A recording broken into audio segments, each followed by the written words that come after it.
Today, I'm going to show you how to install Spicetify on Windows 11 for real beginners. Step by step, don't worry, I'll keep it simple. First, make sure you have the desktop version of Spotify installed on your computer.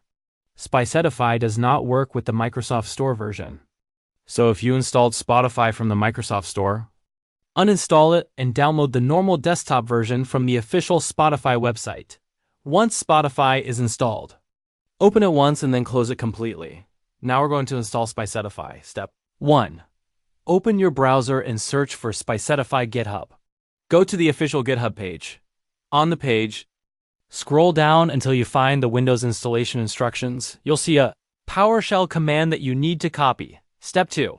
Now click on the Windows Start button. Type PowerShell and right-click it. Choose Run as Administrator. Once PowerShell opens, paste the installation command you copied from GitHub and press Enter. Wait a few seconds while it installs. You'll see text running in the window. That's normal. When it finishes, close PowerShell. Step 3. Open Spotify again. If everything worked correctly, Spicetify is now installed. To apply themes or customize Spotify, open PowerShell again and type Spicetify. Apply, press Enter. Spotify will restart automatically with the changes applied.